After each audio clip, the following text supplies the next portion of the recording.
ನಿಮ್ಮಲ್ಲಿ ಪ್ರಾರ್ಥನೆ ಮಾಡ್ತೀನಿ, ನನಗೆ ನ್ಯಾಯ ಕೊಡಿ, ಸಿಬಿಐಗೆ ಕೊಡಿ, ನನಗೆ ನ್ಯಾಯ ಕೊಡಿ. ರಾಜ್ಯ ಗೃಹ ಸಚಿವರ ಸಂಬಂಧಿ ಹಾಗೂ ಕಾಂಗ್ರೆಸ್ ಮುಖಂಡ ಶ್ರೀನಿವಾಸನ್ ರವರಿಗೆ ಬೃಹತ್ ಶ್ರದ್ಧಾಂಜಲಿ ಸಭೆಯನ್ನು ನಡೆಸಲಾಗುತ್ತಿದೆ. ಕೋಲಾರ ಜಿಲ್ಲೆ ಶ್ರೀನಿವಾಸಪುರ ಪಟ್ಟಣ ತಾಲೂಕು ಕಚೇರಿಯ ಬಳಿ ಒಂದು ಕಾರ್ಯಕ್ರಮವನ್ನು ನಡೆಸಲಾಗುತ್ತಿದ್ದು, ಕಾಂಗ್ರೆಸ್ ಮುಖಂಡ ಹಾಗೂ ಮಾಜಿ ಸ್ಪೀಕರ್ ರಮೇಶ್ ಕುಮಾರ್ ಅವರ ಆಪ್ತರಾಗಿದ್ದ ಶ್ರೀನಿವಾಸನ್ ರವರನ್ನ ಅಕ್ಟೋಬರ್ 23ರಂದು ಬರ್ಬರವಾಗಿ ಹತ್ಯೆ ಮಾಡಲಾಗಿತ್ತು.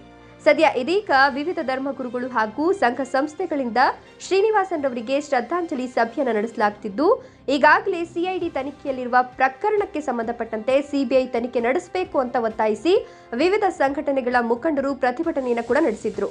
ಇನ್ನು ಈ ಬಾರಿಯ ಕೋಲಾರ ಲೋಕಸಭಾ ಚುನಾವಣಾ ಕ್ಷೇತ್ರದ ಆಕಾಂಕ್ಷಿಯಾಗಿದ್ದ ಶ್ರೀನಿವಾಸನ್ ರವರನ್ನ ಬರ್ಬರವಾಗಿ ಹತ್ಯೆ ಮಾಡಲಾಗಿತ್ತು.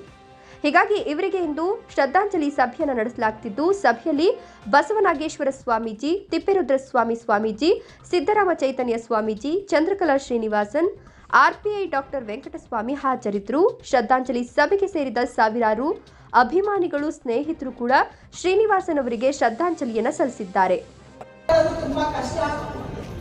ಈ ಸಭೆಯನ್ನು ಆಯೋಜಿಸಿದ್ದರಿಂದ ಎಲ್ಲರಿಗೂ ನನ್ನ ಅಭಿನಂದನೆಗಳು, ನನ್ನ ಗೌರವಗಳು. ಅವರು ಹೇಗೆ ಹುಟ್ಟಿ ಬೆಳೆದ್ರು ಎಲ್ಲರಿಗೂ ಗೊತ್ತಿರೋದೆ. ತುಂಬಾ ಕಷ್ಟದಲ್ಲಿ ಬೆಳೆದ್ರು, ತುಂಬಾ ಕಷ್ಟಪಟ್ಟು ಬೆಳೆದ್ರು. ಜಿಲ್ಲಾ ಪರಿಷತ್ ಅಧ್ಯಕ್ಷರಾಗಿದ್ರು, APMC ಅಧ್ಯಕ್ಷರಾಗಿದ್ರು, ಇಂಪಾರ್ಟೆಂಟ್ ಕೌನ್ಸಿಲರ್ ಆಗಿ 15 ವರ್ಷ ಕೆಲಸ ಮಾಡಿದ್ರು. ಅವರು ನೀವೆಲ್ಲರಿಗೂ ಗೊತ್ತಿರೋ ಹಾಗೆ ಅತಿಯಾದ ಸ್ವಾಭಿಮಾನಿಗಳು, ಅತಿಯಾದ ಧೈರ್ಯವಂತರು, ನೇರವಾಗಿ ನೆಲೆ ನುಡಿ ಮಾತಾಡ್ತಾ ಇದ್ರು. ಅವರಿಗೆ ಮುಳುವಾಗಿದ್ದು ಏನ್ ಗೊತ್ತಾ? ಅವರ ಅತಿಯಾದ ಧೈರ್ಯ. ತುಂಬಾ ಧೈರ್ಯವಂತಿಗೆ, ತುಂಬಾ ಸ್ವಾಭಿಮಾನ ಇದ್ದಿದ್ದೆ ಅವ್ರಿಗೆ ಆಕ್ಚುಲಾಗಿ ಈ ತರ ಮುಳುವಾಯ್ತು. ನಾವು ಅವತ್ತು ಯಾರೂ ಇರಲಿಲ್ಲ, ಈ ಕೃತ್ಯ ನಡೀತು, ಅವ್ರಿಗೆ ಏನೂ ಗೊತ್ತಿರಲಿಲ್ಲ. ನಮ್ಗೆ ಫೋನ್ ಮಾಡಿ ಬರೋಷ್ಟೊತ್ತಿಗೆ ಆ ಕಡೆ ಕಳಿಸಿ ಈ ಕಡೆ ಬಂದ ತಕ್ಷಣ ಅವ್ರಿಗೆ ಏರ್ಪೋರ್ಟ್ ಅಲ್ಲಿ ನಮಗೆ ಬೀಳ್ಪಟ್ಟಿದ್ದು ನನ್ನ ಕಣ್ಣು ಮುಂದೆ ಇದೆ. ಮತ್ತೆ ಬಂದಾಗ ಹಾಸ್ಪಿಟಲ್ ಅಲ್ಲಿ ನಾನು ಹೆಂಗೋ ಅವ್ರನ್ನ ನೋಡ್ಬೇಕು. ಎಷ್ಟೋ ಜನ ಮಕ್ಕಳು ತಾಲೂಕಲ್ಲಿ ನನ್ನ ಕೈಯಲ್ಲಿ ಜೀವ ಪಟ್ಕೊಂಡಿದ್ದಾರೆ. ಎಷ್ಟೋ ಜನ ಮಕ್ಕಳು ಹೆಂಗಸರಿಗೆ ನಾನು ಡೆಲಿವರಿ ಮಾಡಿ ಅವ್ರ ಮಕ್ಕಳ ಜೀವ ಕೊಟ್ಟಿದ್ದೀನಿ. ಅಂತಹದ್ರಲ್ಲಿ ನನ್ನ ಗಂಡನಿಗೆ ಆ ಥರ ಮಾಡಿದ್ರು, ನನ್ನ ಅರಿಶಿನ ಕುಂಕುಮ ಅಳಿಸೋ ಥರ ಮಾಡಿದ್ರು. ಅಲ್ಲ, ನಾವು ಪೊಲೀಸ್ ತನಿಖೆ ಸ್ವಲ್ಪ ದಿನ ನಡೀತು. ಆಮೇಲೆ ಆಕ್ಚುಲಿ ನಾವು ಧರಣಿ ಮಾಡಿ ಸಿಐಡಿಗೆ ಅದನ್ನ ಕೊಡಬೇಕು, ಸಿಬಿಐ ಕೊಡಬೇಕು ಅಂತಾನೆ ನಾವು ಒತ್ತಾಯ ಮಾಡಿದ್ವಿ. ಆದ್ರೆ ಸಿಐಡಿ ಕೊಟ್ಟು ಆಯ್ತು, ಅದು ಇಲ್ಲಿ ನೋಡೋಣ ಮಾಡ್ತಾರೆ ಅಂತ ನಾವು ಇಷ್ಟು ದಿನ ಕಾದ್ವಿ. ಆದ್ರೆ ಕೃತ್ಯ ನಡೆದಿದ್ದ ಮಾರನೇ ದಿನಾನೇ ನಿಮ್ಗೆಲ್ಲರಿಗೂ ಬಸವಣ್ಣವರು ಕೂಡ ಹೇಳಿದ ಹಾಗೆ ಇವ್ರು ಏನೋ ಮಾಡಿದ್ರು, ಯಾರನ್ನೋ ಏನೋ ಮಾಡಿದ್ರು, ಅದಕ್ಕೆ ನಾವು ಹಿಂಗ್ ಮಾಡಿದ್ವಿ ಅಂತ ಕೊಲೆ ಮಾಡಿದವ್ರು ಹೇಳಿದ್ರು. ಅದೇ ನಾನು ಮೊನ್ನೆ ಕೂಡ ಪತ್ರಿಕಾ ಮಾಧ್ಯಮದಲ್ಲಿ ಅದೇ ಹೇಳಿದೆ. ಅದೇನೇ ದೃಶ್ಯ ಮಾಧ್ಯಮಗಳಲ್ಲಿ ಬಂತು. ಅವರ ಕ್ಯಾರೆಕ್ಟರ್ನ ಒಂದು ಕೆಟ್ಟದಾಗಿ ಬಿಂಬಿಸುವ ಪ್ರಯತ್ನ ಮಾಡಿದ್ರು. ಆದ್ರೆ ನಾನು ಒಂದು ಕ್ಲಾರಿಫಿಕೇಶನ್ ಕೊಟ್ಟಿದ್ದೀನಿ. ಅವ್ರು ಏನ್ ಹೇಳ್ತಾ ಇದ್ದಾರೆ ಅದು ಅಪ್ಪಟ ಸುಳ್ಳು.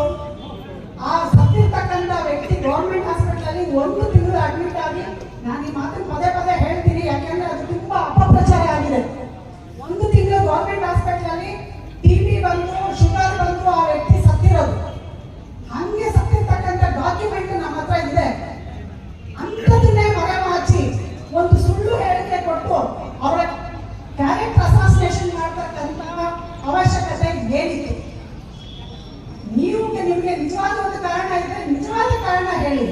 ತಪ್ಪು ಕಾರಣ ಹೇಳೋದ್ರ ಅರ್ಥ ಏನು ಅಂತಂದ್ರೆ ಯಾರೋ ಹಿಂದೆ ಇದ್ದಾರೆ, ನಿಜವಾದ ಕಾರಣ ಒಂದಿದೆ. ಆ ನಿಜವಾದ ಕಾರಣನ ಮುಚ್ಚಿರೋದಿಕ್ಕೆ ಎಲ್ಲರಿಗೂ ಗೊತ್ತಿರ್ತಕ್ಕಂಥ ಸುಳ್ಳನ್ನ ಸತ್ಯ ಅಂತ ಹೇಳಿ ಎಲ್ಲರನ್ನ ದಾರಿ ತಪ್ಪಿಸ್ತಕ್ಕಂಥ ವ್ಯವಸ್ಥಿತವಾದ ಒಂದು ಪಿತೂರಿ ನಡೀತು. ಸೊ ಪ್ರತಿಯೊಬ್ಬರಿಗೂ ಗೊತ್ತು, ಈ ತಾಲೂಕಿನ ಎಲ್ಲ ಗಣ್ಯರಿಂದ ಹಿಡಿದು ಸಾರ್ವಜನಿಕರಿಂದ ಹಿಡಿದು ಈ ಕೋಲಾರ ಡಿಸ್ಟ್ರಿಕ್ಟಿನ ಎಲ್ಲ ಗಣ್ಯರು ಕೂಡ ನನ್ನ ಹತ್ರ ಎಕ್ಸ್ಪ್ರೆಸ್ ಮಾಡಿದ್ದಾರೆ. ಈ ತಾಲೂಕಿನ ಅತಿ ಪ್ರಮುಖ ಗಣ್ಯರು ಕೂಡ ನನ್ನ ಹತ್ರ ಎಕ್ಸ್ಪ್ರೆಸ್ ಮಾಡಿದ್ದಾರೆ. ಇಲ್ಲ, ಇದರಿಂದ ಏನೋ ಇದೆ, ಅಲ್ಲ ಅಂತ ಇದೆ. ಸೊ ನಾವು ಇಷ್ಟು ದಿನ ಕಾದ್ವಿ, ಕೊನೆಗೂ ಗೊತ್ತಾಗ್ತೇನೆ ಅಂದ್ರೆ ಇಲ್ಲ ಅವ್ರು ಅದೇ ಹೇಳ್ತಾ ಇದ್ದಾರೆ. ನಾನು ಪೊಲೀಸ್ ಇಲಾಖೆನ ಕೂಡ ಅಭಿನಂದಿಸ್ತೀನಿ. ಸ್ಟಾರ್ಟಿಂಗ್ ಅಲ್ಲಿ ಚೆನ್ನಾಗಿ ಕೆಲಸ ಮಾಡಿದ್ರು. CID ಅವರು ಕೂಡ ಪಾಪ ಬಹಳ ಭಾವನಾತ್ಮಕವಾಗಿ ಅವರಲ್ಲಿರ್ತಕ್ಕಂಥ ವ್ಯವಸ್ಥೆನಲ್ಲಿ ಅವರು ಚೆನ್ನಾಗಿ ಕೆಲಸ ಮಾಡಿದ್ದಾರೆ. ಆದ್ರೆ ಒಂದು ಎಕ್ಸಾಂಪಲ್ ನಾನು ಹೇಳ್ತೀನಿ, ಯಾಕಂದ್ರೆ ನಾನು ವೈದ್ಯ. ಒಂದು ಪೇಷಂಟ್ಗೆ ನಾವು ಇಲ್ಲೇ ಟ್ರೀಟ್ಮೆಂಟ್ ಕೊಡ್ಬೋದು, ಇನ್ನೊಂದು ಪೇಷಂಟ್ಗೆ ಕೋಲಾರ ಕಳಿಸ್ತೀವಿ, ಇನ್ನೊಂದು ಪೇಷಂಟ್ಗೆ ನಾವು ಬೆಂಗಳೂರು ಕಳಿಸ್ತೀವಿ. ಯಾರಾದ್ರೂ ಪ್ರಶ್ನೆ ಮಾಡಿದ್ರು, ನೀವು ಯಾಕೆ ಬೇರೆ ಕಡೆ ಕಳಿಸ್ತೀರಾ, ಇಲ್ಲೇ ಎಲ್ಲ ಮಾಡ್ಬಿಟ್ಟು ಅಂತ ಅಂದ್ರೆ ತುಂಬಾ ಸೀರಿಯಸ್ ಆಗಿರೋ ಪೇಷಂಟ್ ಸತ್ತೋಗ್ತಾನೆ. ಪೇಷಂಟ್ ಬದುಕಿಸ್ಬೇಕಾ?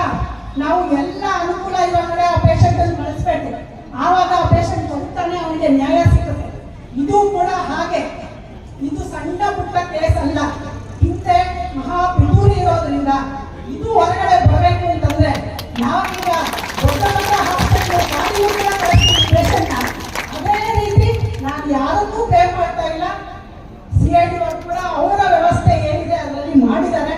ಆದ್ರೆ ಇದು ತುಂಬಾ ಈಗ ಏಮ್ಸ್ ಹಾಸ್ಪಿಟಲ್ ಕಳಿಸ್ತೀವಲ್ಲ ಪೇಷಂಟ್ ಬದುಕಬೇಕಾದ್ರೆ ಆ ತರ ಕೇಸ್. ಈ ಕೇಸಲ್ಲಿ ನ್ಯಾಯ ಬದುಕಬೇಕು, ಈ ಕೇಸಲ್ಲಿ ನಾವು ನ್ಯಾಯ ಸಿಗ್ಬೇಕು, ಹಿಂದ್ಗಡೆ ಈಚೆ ಕಡೆ ಬರಬೇಕು ಅಂದ್ರೆ ಇದನ್ನ ತುಂಬಾ ಹೈ ಲೆವೆಲ್ ಅಲ್ಲಿ ಇರ್ತಕ್ಕಂಥ ಹಾಸ್ಪಿಟಲ್ ತರ ಇರೋ CBIಗೆ ಇದನ್ನ ವಹಿಸಬೇಕು ಅಂತ ನಾನು ಈ ಸಭೆಯಲ್ಲಿ ಒತ್ತಾಯ ಮಾಡ್ತೀನಿ. ಬರೀ ಶ್ರೀನಿವಾಸನ್ ಪತ್ನಿಯಾಗಿ ನನ್ನ ಕೇಳ್ತಾ ಇಲ್ಲ, ನಾನೊಬ್ಬ ಮಹಿಳೆ, ನಾನೊಬ್ಬ ಹೆಣ್ಣು, ನಾನೊಬ್ಬ ತಾಯಿ, ನಾನೊಬ್ಬ ವೈದ್ಯ, ನಾನೊಬ್ಬ ಪದವೀಧರ. ನನ್ನ ಕೈಯಲ್ಲೇ ನನ್ನ ಗಂಡನ ಸಾವಿಗೆ ನ್ಯಾಯ ತಪ್ಪಿಸ್ಕೊಳಕ್ ಆಗ್ಲಿಲ್ಲ, ಅದ್ರ ಹಿಂದ್ಗಡೆ ಹೊರಗಡೆ ತರಕ್ ಆಗ್ಲಿಲ್ಲ ಅಂತಂದ್ರೆ ನೀವೆಲ್ಲ ಏನ್ ಮಾಡ್ತೀರಿ? ಎಲ್ಲಿ ಸಿಗುತ್ತೆ ನಿಮ್ಗೆ ನ್ಯಾಯ? ಇವತ್ತು ಎಷ್ಟು ಜನ ಹೆಣ್ಮಕ್ಳಿದ್ದಾರೆ, ಅವ್ರು ಒಂದು ಅನ್ಯಾಯಕ್ಕೆ ಒಳಗಾಗ್ತಾ ಇದ್ದಾರೆ. ನಾನೇ ಫೇಲ್ಯೂರ್ ಆಗೋದ್ರೆ ಬೇರೆ ಯಾರು ಗೆಲ್ತಾರೆ? ಯಾರ ಕೈಲಿ ಗೆಲ್ಸಕ್ಕಾಗುತ್ತೆ? ಸೊ ಒಂದು ಹೆಣ್ಣಿನ ಶಕ್ತಿನ ಗೆಲ್ಲಿಸ್ಬೇಕು, ಒಂದು ನ್ಯಾಯನ ಗೆಲ್ಲಿಸ್ಬೇಕು ಅಂತ ನಾನು ಹೋರಾಟ ಮಾಡ್ತಾ ಇದ್ದೀನಿ. ನನ್ನ ಗಂಡ ನನಗೆ ವಾಪಸ್ ಬರಲ್ಲ, ನನ್ನ ಮಕ್ಕಳ ತಂದೆ ವಾಪಸ್ ಬರಲ್ಲ, ನನಗೆ ಗೊತ್ತು ಇನ್ಯಾರ ಗಂಡ ಸಾಯ್ಬಾರ್ದು, ಇನ್ಯಾರ ಮಕ್ಕಳಿಗೂ ತಂದೆ ನಂಗೆ ಆಗ್ಬಾರ್ದು. ಅದರಿಂದ ನನಗೆ ನಾನು ಚೀಫ್ ಮಿನಿಸ್ಟರ್ ಅವರಲ್ಲಿ, ಡೆಪ್ಯೂಟಿ ಚೀಫ್ ಮಿನಿಸ್ಟರ್ ಅವರಲ್ಲಿ, ಹೋಮ್ ಮಿನಿಸ್ಟರ್ ಅವರಲ್ಲಿ, ಮತ್ತೆ ಕೋಲಾರದ ಉಸ್ತುವಾರಿ ಮಂತ್ರಿ ಆಗಿರ್ತಕ್ಕಂಥ ಸುರೇಶ್ ಅವರಲ್ಲಿ ದಯವಿಟ್ಟು ನೋಡಿ, ನಾನು ನನ್ನ ಸೆರಗನ್ನ ನೀಡಿ ನಿಮ್ಮಲ್ಲಿ ಪ್ರಾರ್ಥನೆ ಮಾಡ್ತೀನಿ, ನನಗೆ ನ್ಯಾಯ ಕೊಡಿ, CBIಗೆ ಕೊಡಿ, ನನಗೆ ನ್ಯಾಯ ಕೊಡಿ. ನೀವು ಇದನ್ನ ವಹಿಸಿದ್ರೆ ಇಡೀ ಹೆಣ್ಣು ಸಮುದಾಯಕ್ಕೆ, ಇಡೀ ಅನ್ಯಾಯಕ್ಕೊಳಗಾದಂತ ಸಮುದಾಯಕ್ಕೆ ನೀವು ನ್ಯಾಯ ಕೊಟ್ಟಂಗೆ ಆಗ್ತೀರಾ.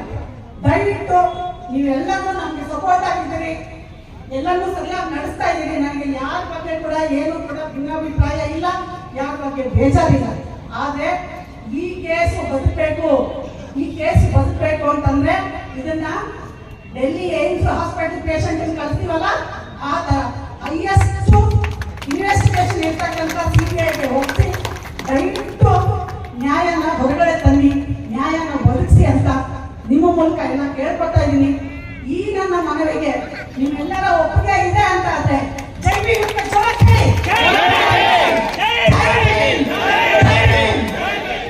ಬಹಳ ಖುಷಿ ಆಗುತ್ತೆ. ಇದು ಯಾವುದೇ ರಾಜಕೀಯ ಕಾರ್ಯಕ್ರಮ ಅಲ್ಲ, ಯಾವುದೇ ಜಾತಿ ಕಾರ್ಯಕ್ರಮ ಅಲ್ಲ, ಯಾವುದೇ ಹಬ್ಬ ಅಲ್ಲ, ಹರಿದಿನ ಅಲ್ಲ. ಆದ್ರೂ ಜನ ಇಷ್ಟು ಸಂಖ್ಯೆಯಲ್ಲಿ ಬಹುಶಃ ಶ್ರೀನಿವಾಸಪುರದ ಇತಿಹಾಸದಲ್ಲಿ ಒಂದು ಶ್ರದ್ಧಾಂಜಲಿಗಾಗಿ ಇಷ್ಟು ಜನ ಸೇರಿದ್ದಾರೆ ಅಂತ ಹೇಳಿದ್ರು. ಶ್ರೀನಿವಾಸನ ಅಂತ ತಾಕತ್ತಿನ ಮಕ್ಕ ಅಂತ ನಾವೆಲ್ಲರೂ ಊಹೆ ಮಾಡಬಹುದು.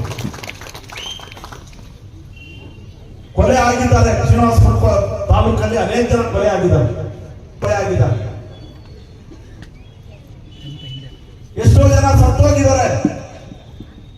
ಒಂದು ಶ್ರದ್ಧಾಂಜಲಿಗೆ ಕರೆ ಕೊಟ್ಟಾಗ, ವಿನಂತಿ ಮಾಡಿದಾಗ ಅವರ ಕುಟುಂಬದವರು, ಅವರ ಹಿತೈಷಿಗಳು ಇಷ್ಟು ದೊಡ್ಡ ಜನಸಂಖ್ಯೆಯಲ್ಲಿ ಸೇರ್ತಾರೆ ಅಂತ ಯಾರು ಊಹೆ ಮಾಡಿರಲಿಲ್ಲ.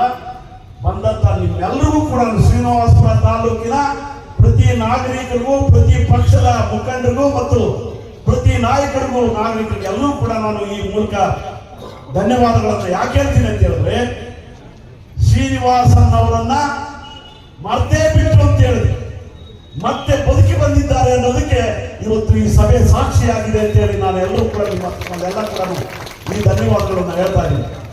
ಬಂದಿರ್ತಕ್ಕಂಥ ಅವ್ರ ಹೆಸರು ಹೇಳ್ತಾ ಹೋದ್ರೆ ನೂರಾರು ಸಂಖ್ಯೆಯಲ್ಲಿದ್ದಾರೆ. ಇಲ್ಲಿ ಬಹಳ ದೊಡ್ಡ ಜನರಿದ್ದಾರೆ. ಶ್ರೀನಿವಾಸಪುರ ತಾಲೂಕು ಸಮಾಜವನ್ನ ಕಟ್ಟಿರ್ತಕ್ಕಂಥ ಜನ ಇದ್ದಾರೆ.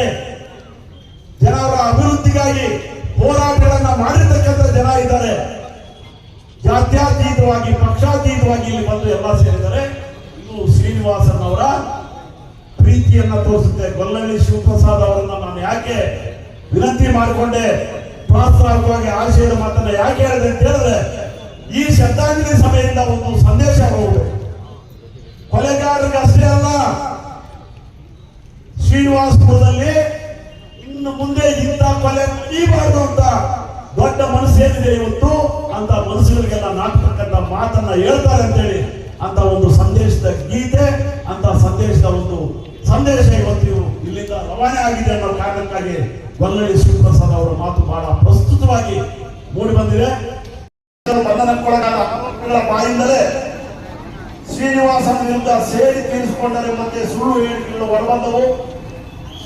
ಕೊಲೆಯಾದ ತೀವ್ರ ಆಘಾತಕಾರಿ ಸಂಗತಿಯಾಗಿದೆ. ಇದರಿಂದ ಸಾರ್ವಜನಿಕರು ಏನೂ ಮಾತನಾಡಲಾಗದೆ ಮೂಕ ವಿಸ್ಮಿತರಾದರು.